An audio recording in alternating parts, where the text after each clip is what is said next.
I would like to begin by acknowledging that we're on the land of the Gadigal people of the Eora Nation. My name is Nicole Watson. I'm a Murri woman from southeast Queensland. My mother, Manajali, from the desert in Queensland, and Birigabba, which is nearby in central Queensland. Today I have the great privilege of introducing our keynote speaker, Dr. Ryan Presley.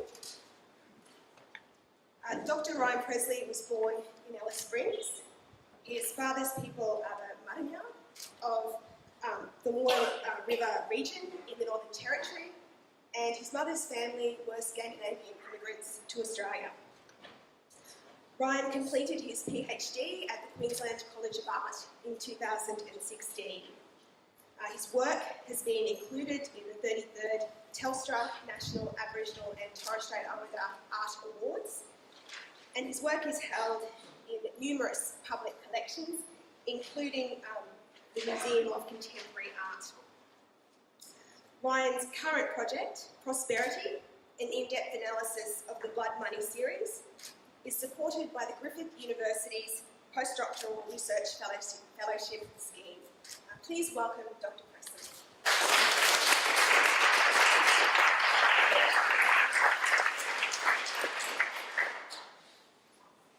Thanks, Nicole. Firstly, I acknowledge the true owners of this part of the continent, the Eora Nation, particularly the Gadigal people of this country. My father's family originally from the Moore River region, which is far northwest coast of Northern Territory.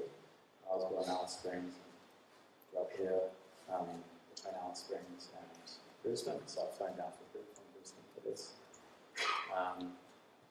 My people are Maranga Mapu Rakangaba people,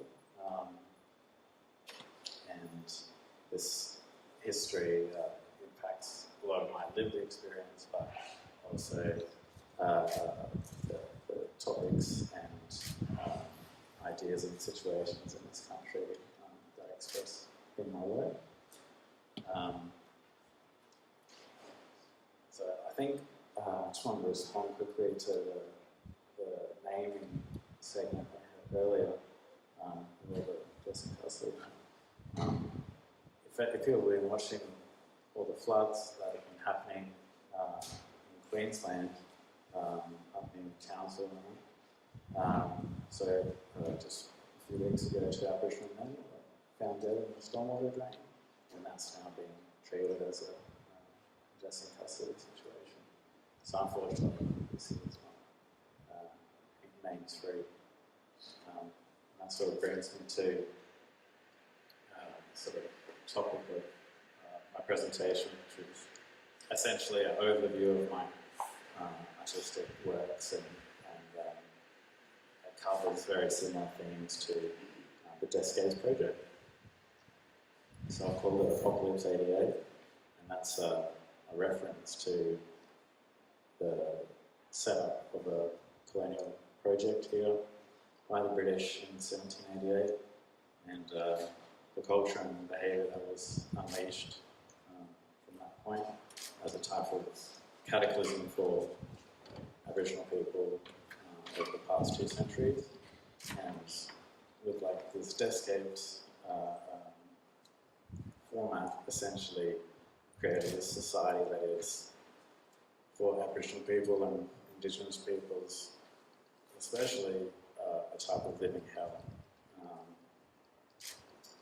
Further in the talk, I'll talk about my own Catholic upbringing. I'm not Catholic or religious anymore, but I had to go to church and do all that sort of thing. So these sort of ideas and how religion has played a role as a tool of the conqueror and assimilating people into their ideology and excusing their own behaviour, I find very interesting, and is a recurring theme in my work. So this is a detail of one of my paintings from 2016 called Theme Song, the dove of the eucalypt, a sort of reference to flooding event, and being able to take a righteous stand on a country after a flood. Ideas of compassion and peace with the dove and that having a presence in society here, that our society is compassionate, instead of the olive leaf, the eucalypt branch. Next slide, please.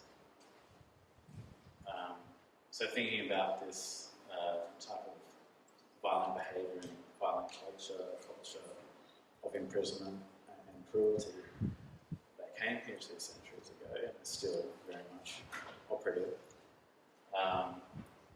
is part of the larger imperial project, colonial project of Britain and other European powers. So this map's from 1915 at the peak of the British Empire.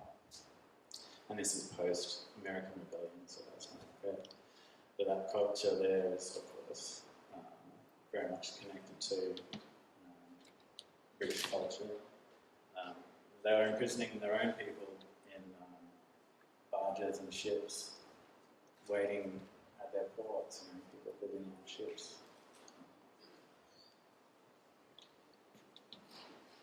Before they came here. And then there's also this idea that Australia was like a result of some sort of fantastic voyage of these like lone adventurers and this sort of thing. Next slide, please.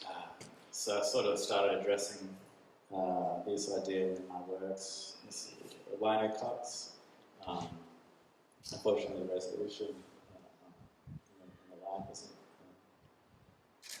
as good as it could be, but it shows the idea of like these ships sort of floating, sailing down on their merry way, but also with the elements of aggression and penetrative violence that occurred.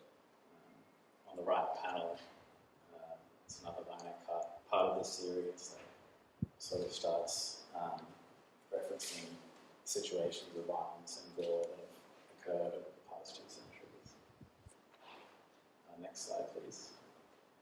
So with this lone adventure ideal of Captain Cook and how majestic that sort of story is represented to be, in reality, as you can see from this map, these are in the late 30s, 1930s, the seas were filled with British ships. British shipping was a major industry,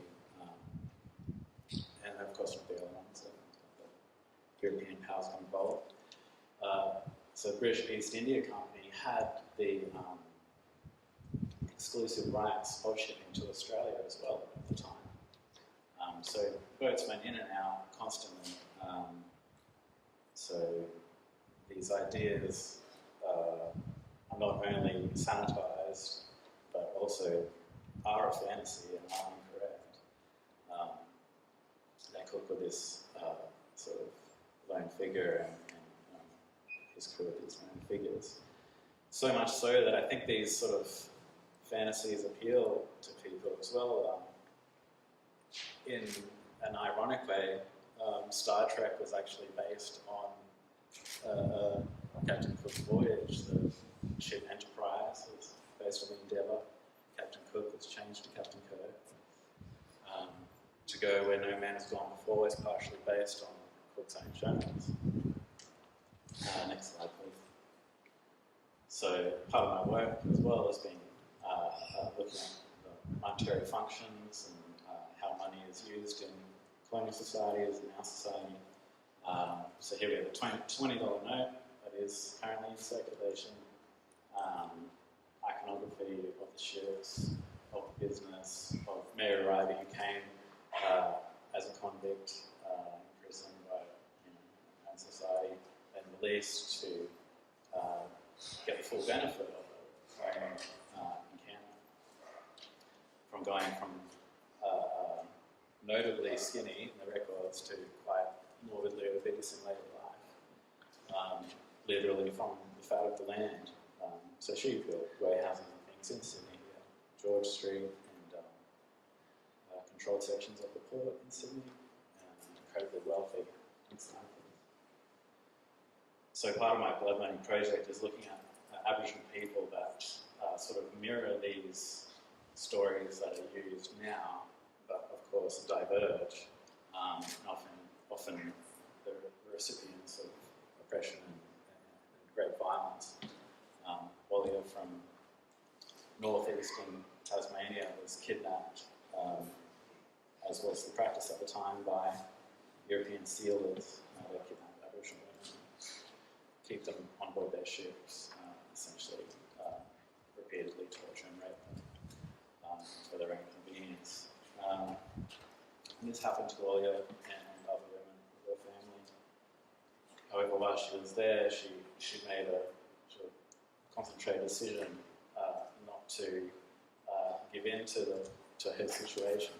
She learned English while she was on the ship. She observed how British used their firearms, how they functioned, how they did formations and shooting. Rallied the other women on the ship, convinced them to escape with her on the night in the year 1828. They stole one of the lifeboats, stole all their guns, all their rations, and food, other supplies. Went back with the women to northeastern Tasmania, trained the remaining people there in the use of firearms, and from then on for years conducted attacks on the settlers in the country. Settlers actually came across one of their people's camps at one point and found some of the muskets that she'd stolen, that they'd stolen over the period. And the flints had actually worn out. These are flintlock pistols. The stone flints had worn out and actually been replaced by flints of Aboriginal manufacture. And the guns were in complete, working condition and good working order. So this goes against a lot of the myth-making that's happened over the past 2 centuries as well. Shocking things are said, like Tasmanian Aboriginal people didn't even know how to use fire. It's crazy. There's portraits of Aboriginal people holding fire sticks with embers burning in their hands. So just ridiculous things. On the right side of the work, those are military formations called the Black Line, where the government of the area decided to form lines of soldiers down the east coast of Tasmania to effectively exterminate, move down southwards and exterminate any Aboriginal person they saw on site. So I included this as a sort of context for what was happening at the time, the sort of adversity that these people are going through. Next slide. Again, on a $10 note, you have Dame Mary Gilmore. Her poetry was particularly popular around World War II, I think. Very pro-national, nationalistic poetry, rallying the sons of Britain to fight. And on the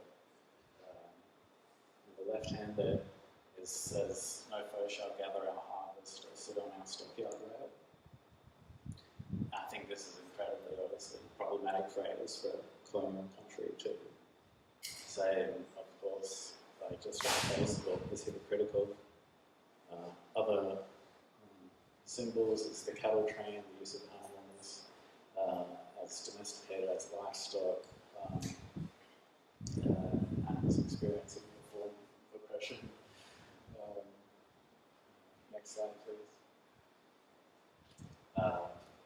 So as a response to this, my work about Udru Nunaka, who's a Catholic worker, he's quite a well-known poet from the Northern Bay area of Brisbane.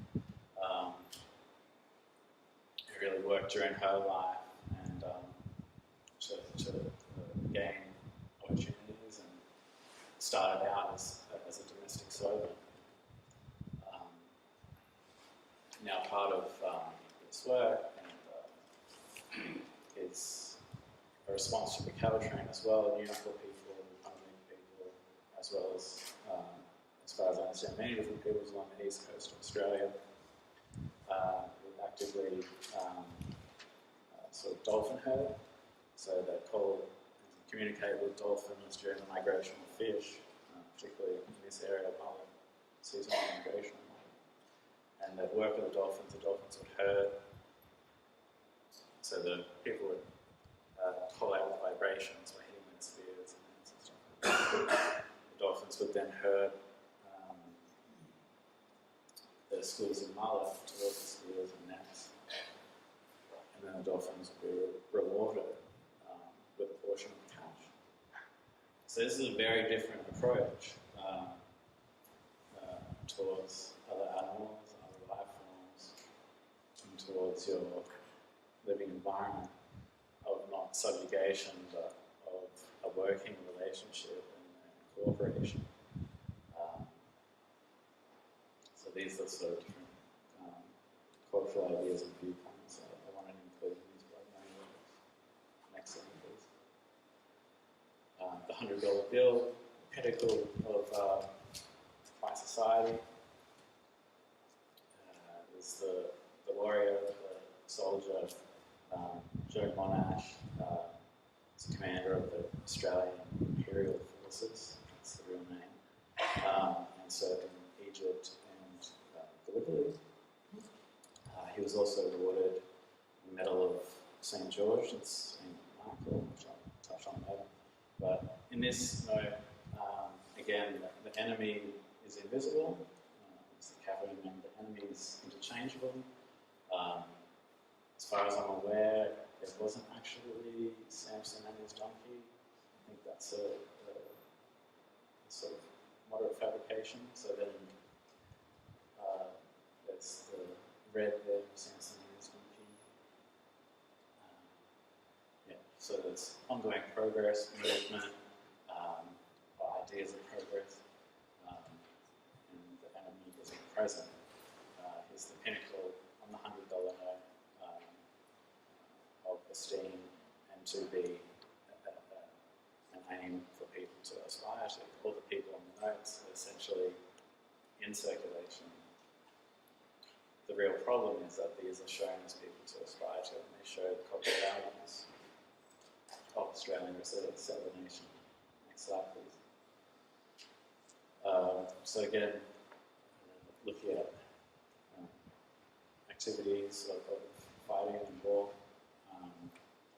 Dunderleaf on the north area of Brisbane was noted as being involved in a lot of the violent conflicts that happened in settler incursions into the country. Here is overseeing the spearing of two settlers that were identified as committing a massacre through poisoning of waterholes. And that's more essentially what I understand his role as being, was that he was overseer of times when Aboriginal people were seeking justice for what had happened to their families. However, the media of the colonial establishment is going bonkers, essentially making to this monster, sort of preying on innocent people. He was actually working with settlers at the time, felling trees in Fortitude Valley, and he was ambushed, he had dreadlocks, as was the cultural hairstyle of his people. He was meant to be over 7 foot tall. People ambushed him from behind, pulled him down to the ground by his dreadlocks. And then he was imprisoned without evidence, without concrete charge. And he was held there until the judge said he would come up from Sydney. He was then put through this shambles of a trial. Of course, no evidence and no witnesses to say he was a part of alleged murders or whatever was being said in the press. However, they still found him guilty, and then he was sent for public execution. He was executed publicly in the CBD of Brisbane post office flare. He was too tall for the gallows, so when they pulled the, what do you call it? Yeah, when it was meant to fall through the gallows, his feet hit the ground, so then he was like essentially just choked out, pulled by his foot on the rope. So there's these cases of institutional violence, long-standing, public. I don't know if it's any wonder they're still facing these sort of activities when it was carte blanche and this was the standard thing to do. Next slide. Yeah, so my own family experience. My grandparents came from Denmark and Sweden, and as my parents come through up there in the red soil territory. But my grandpa was put into the labour force, as a 10, 11-year-old. He was forced to work on the livestock, stockman sort of activities that were happening there. Next slide, please. So these photos, very clear, that's my grandpa in the middle. That's my dad in the trailer. Working for rations, working for tea and sugar, and having to try and raise a family. My grandparents had 14 children on these sort of not even essentials, and then sort of persevering in the south side of Alice Springs to retain their children from welfare and that sort of thing. Next slide. So that's me there. It's one and my dad, and grandma, and mum. So I grew up as an inheritor of this, and in the working class, and in public housing, government housing on the south side of Alice Springs.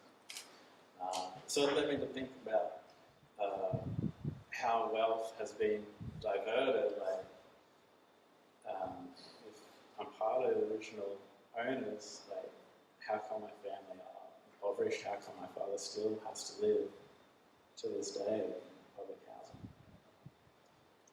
How did this come to be? Next slide. Part of my experience of being baptised in the Catholic Church in Alice Springs. This is a view from the Sacred Hills of the 100 people there, but it's commonly called Anzac Hill. That's the church there. Next slide. So as part of this, I was gifted an icon of the crucifixion by my great-grandmother who came over as well. And really this is an image of violence and death, and so it's like this tacit worship of violence, of a man being strung up on a torture device. Next slide. So it being the handmaiden of colonial process, John Henry Clark commented on nearly all religions across the world have been brought to people and imposed on people by conquerors and used as the framework to control their minds. What I'm saying here is that if you are a child of God and God is a part of you, then really God should look like you. If you accept the picture of a deity imposed on you by another people, then you become the spiritual prisoner of that other people. So looking at the coding within churches, coding of the architecture, the idea of codes of silence here towards violence, towards massacres. There's this theory that these churches held geometric patterns that coded in secret religious compositions. So I've really, in part of my Blessed God's work, is to encode the national anthem as geometric designs, encoding instead of codes of silence, codes of noise. Next slide, please. And the work I've got shows from video work where these symbols change national anthem. So phrases like "for we are young and free," well, who's we, who's free, and who's young? All of these don't add up. So next slide. Part of the installation a few years ago, in 2014, I worked with an electronic engineer. We built like an interactive dance floor that was encoded with these designs, and then like a video would dictate which ones to step on, so like a macabre dance revolution. So the screen would dictate the segments of the national anthem, and the viewer was able to step on the different panels. The different panels were also programmed to make noise through the PA. There was a backing track going the whole time. So essentially the viewer was to create the melody of the national anthem as dictated. Yeah, so that's the dance floor within the hell mouth. So it's going into the gates of hell. And the panels would light up with white lights. Someone stood up. Next slide. Yes, that's the still of the dance floor. Illuminating and sounding. It's like it's a child activating. Next slide. So part of the video was looking at religious imagery and icons and the themes that they presented. So transfiguration, Christ as leader, disciples as sort of unworthy followers, frustrated. The hierarchy is sort of quite clear. Next slide. So this is one of the scenes in the film that was played to the dance floor. And it's done in partial reaction to an incident that happened in Logan, 2014. Logan is the area of Brisbane I live in, where an Aboriginal woman was by herself. She's about middle-aged, in her home, and 5 police officers entered her house, and she was effectively tasered at point-blank range in the eye. The taser pierced her eye. The man who shot her was actually the taser coordinator and trainer responsible for training other police officers in its correct use. So she's now permanently blind in that eye, and that officer is still on duty. And this was 2014. So the last work was repositioning Aboriginal people in imagined sort of roles of power. I don't particularly like making works where Aboriginal people are on the receiving end of blindness. I prefer to illustrate how people as empowered.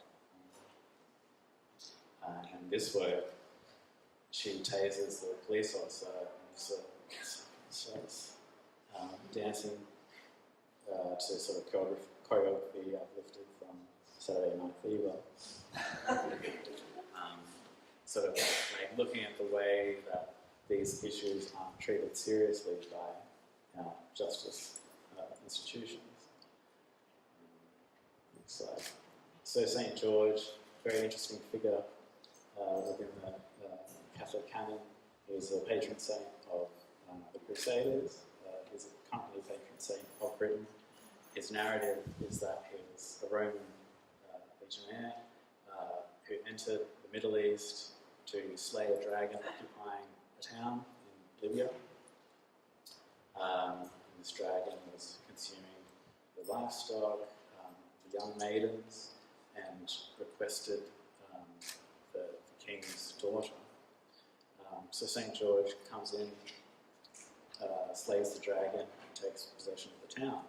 In other variations, he injures the dragon, parades it around town, threatens not to kill it unless they convert to Christianity. In other versions, he kills the dragon, takes its wealth, and redistributes it. So it's a very interesting sort of cultural narrative for colonial powers. And I think it still has a lot of sway in behaviour that occurs today. So, in Alice Springs, where I'm from, there's the fairly well-known case of the killing of Community Ryder by 5 white men who essentially beat him to death.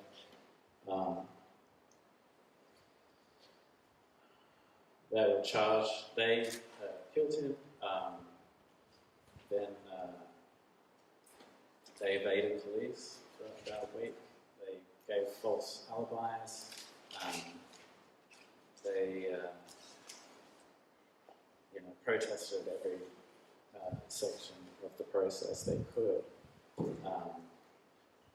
They were charged with murder, charged with downgraded to manslaughter, and then I think downgraded again to dangerous acts causing death. They were imprisoned, but then given special treatment within the prison complex because of the large, ironically, the large portion of Aboriginal people within the prison. So the judge was worried for these 5 men's safety. The judge also described them of good character. In this case, it actually featured on the Deathscapes platform. That same Chief Justice was first nominated by the Turnbull government to oversee the Royal Commission into Juvenile Detention, of which the Northern Territory government still hasn't done basic things like raise the criminal age from 10 to 12, as they had promised. So these are the sort of statistics, current statistics of incarceration. At one point, I'm not sure if it's still the same, but 100% of Aboriginal youth made up the population group in juvenile detention in Northern Territory. Next slide. So this St. George figure is repeated over and over. Next slide. Next slide. Different forms, different paintings. Next slide. Up until 2012, there's probably more current ones. So this is Britain's restamping of the coinage recently. Next slide. So as part of that idea, I think St. George proves as a good precedent or a cultural value of essentially a white saviour and this sort of organisation has influenced in a large way the interventions. So the intervention in Northern Territory in 2007, interventions in Afghanistan and Iraq, where the people were being oppressed and had to be liberated by outside saviour force. So this work is a painting made with a friend posing as St. George, a female protagonist instead, on a dark horse, riding the golden dragon, trying to set down the crown that has a CSG oil well pipe on top of the crown. Banking headquarter buildings on that side, admin of September 11 on the right side. Probably can't see it in projection, but on the inside of the rings, a quote from Malcolm X saying, revolution is based on land. Land is the basis of all independence. Land is the basis of all freedom, justice, and equality. With other bands translating to with golden soil and north to that. Next slide. So, with every sort of point of the definition of genocide, I think it's obvious Aboriginal people are still suffering and receiving this sort of treatment, including the skyrocketing skyrocketing statistic of Aboriginal women being incarcerated at an increasing rate over the past few years. So even with the letter D there, imposing measures intended to prevent the first women group, obviously more and more incarceration of our people, the women especially, their role in families, is a critical point to this demonstration that genocide is ongoing. Next slide. So with the idea of Apocalypse 88, this is a map that's quite common and shows quite beautiful tapestry of estimations of ancient boundaries and territories held by the different groups. Next slide. And this is a map prior to the intervention in 2006, and so it graphically shows the loss of control of these territories. This one further elaborates that different lands acts and how they're different and vary in different areas. So in Western Australia, when they were shutting off water to communities, forcing people off, the people there didn't have the Land Rights Act itself, and existed in Northern Territory and parts of South Australia. The Land Rights Act was what the government really had to undermine with the intervention with the propaganda campaign that happened in 2007. And so this map put together by Energy and Resource is all the oil and gas tenements being considered and overlap quite a lot. Suspiciously overlap quite a lot of the land rights areas involved with the placement of intervention policy, government policy. Slide.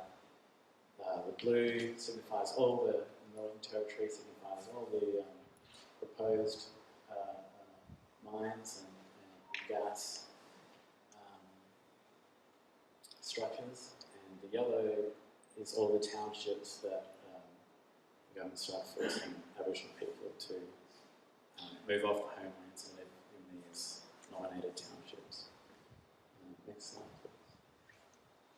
So I made work as part of the Terra Island series about this sort of reality and the illusion of access to wealth and essentials with two black cockatoos, a bird fountain that's empty and has no resting structure, it's just hovering. The birds have their wing clipped. If you clip the bird's wings on one wing, the bird can still think it can fly, but instead can only fly in circles. Next slide. The giant bucket mining wheel that's used in coal lines. Next slide. Sacred Heart reworked with raised wire across a burning amber above, surveillance cameras and falling jerry can. A still painted from the nuclear testing in South Australia, Maralinga. It was also done in North of Western Australia. It's reworking the St. George image composition to show Aboriginal men on the water buffalo. In Marangara oral history, the water buffalo predates the appearance of Europeans. So it's existed there before white settlement. So obvious questions of how did it get there? Well, my guess would be trade with Indonesia, prior trade.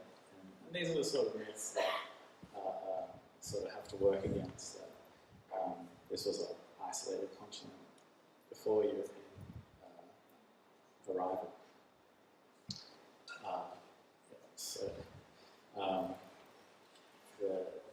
sharks there, the monster there, covered in camouflage, and their eyes are actually made up of the sovereign border badges. And it's like referencing two populations that are dispossessed, out to sea, landless, within our society.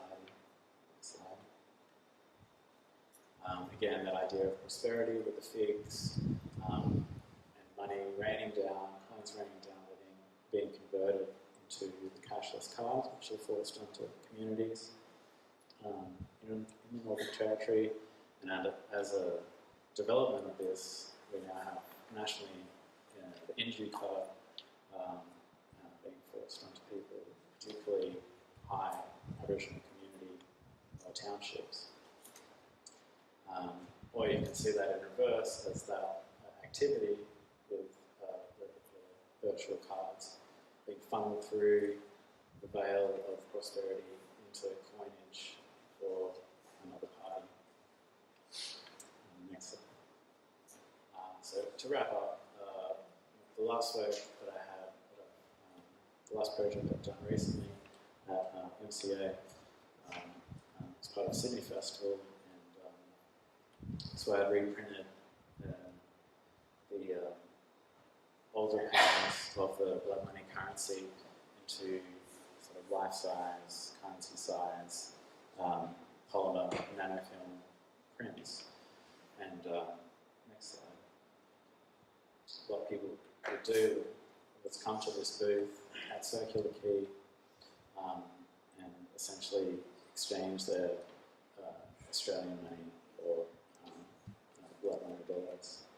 Next slide. So there's the director of MCA there purchasing some. So I designed the booth as to have the same facade as like the type of exchange terminals that you get in airports and Travelex and that sort of thing.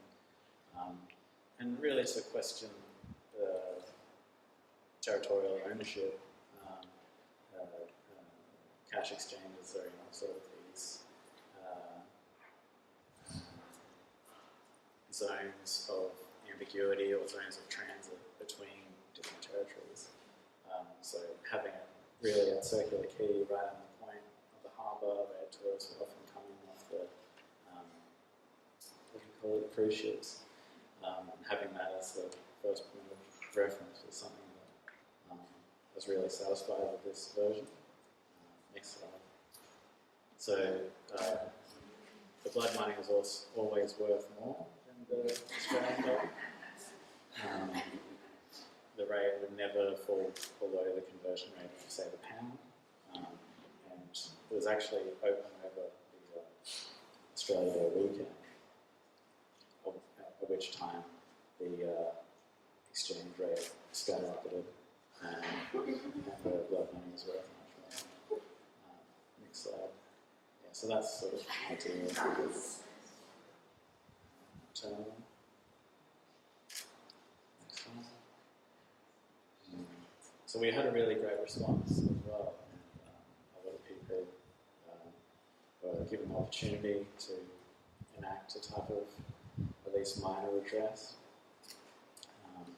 and be able to disseminate some of these stories and all the money, since I've started this project in 2016, all the money is then directed to community groups.